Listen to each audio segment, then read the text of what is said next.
여러분 안녕하십니까? 포항 MBC 뉴스와 경제입니다. 어제 열린 여야정 국정협의체 회의에서 추경과 연금개혁, 반도체 특별법 등 주요 현안에 대한 결론을 내지 못했지만 에이펙 특위 구성에는 합의했습니다. 최상목 권한대행과 우원식 국회의장, 권영세 국민의힘 비대위원장, 이재명 더불어민주당 대표는 어제 국회의사당 사랑제 회의에서 경주 에이펙 정상회의가 정상적으로 그리고 잘 진행될 수 있도록 지원하기 위해 특위 구성에 합의했습니다. 민주당 이재명 대표는 앞서 지난 7일 국가의 중대사업에 여야가 따로 있을 수 없기 때문에 국회 차원에서 경주 에이펙 지원특위를 만들자라고 요청한 바 있습니다. 경주시가 국토교통부 공모 자율차 시범운행지구 서비스 사업에 선정돼 6억 원의 보조금을 지원받습니다. 경주시는 지난해 12월 국토부로부터 보문 관광단지 12.85km 구간을 자율주행차 시범운행지구로 지정받았습니다. 시는 올가을 에이펙 정상회의를 앞두고 자율주행 셔틀을 3대로 확대해 에이펙 회의장과 호텔 순환 노선, 보문호 주변을 순환하는 관광 노선을 함께 운영할 방침입니다. 정부가 중국의 밀어내기식 철강제 저가 수출에 대한 대응으로 중국산 후판에 최고 38%의 관세를 매기기로 결정하면서 국내 업체들의 내수 판매량이 늘어날 것으로 기대됩니다. 후판은 선박과 해양 구조물 등에 쓰이는 두꺼운 철강제로 국내 후판 생산 기업은 포스코, 현대제철, 동국제강 등 3곳입니다.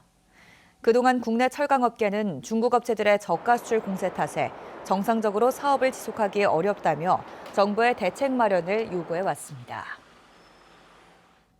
포항시가 2026년 말 포엑스 준공에 대비해 국제회의 유치를 위한 전략 수립에 나섰습니다.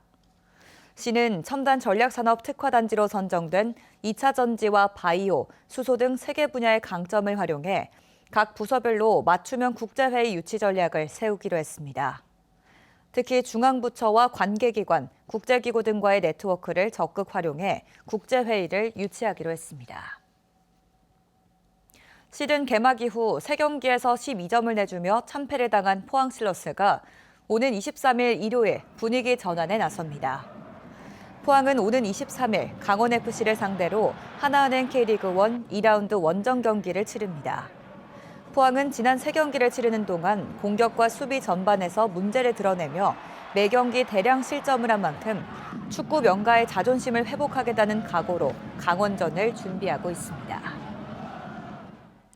울릉군은 경기 침체로 어려움을 겪고 있는 소상공인을 지원하기 위해 특례보증 이자보전 지원 사업을 실시합니다. 군은 소상공인 한 명이 최대 5천만 원을 빌릴 수 있도록 보증하고 대출이자 3%를 2년간 지원합니다. 또 보증금 규모를 지난해 5억 원에서 올해 12억 원으로 2배 이상 늘렸습니다. 국립경주박물관 신임 관장으로 윤상덕 관장이 취임했습니다.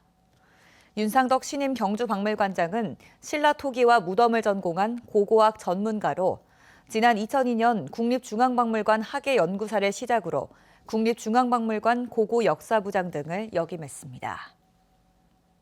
이상으로 포항 MBC 뉴스와 경제를 마칩니다. 시청해주신 여러분 고맙습니다.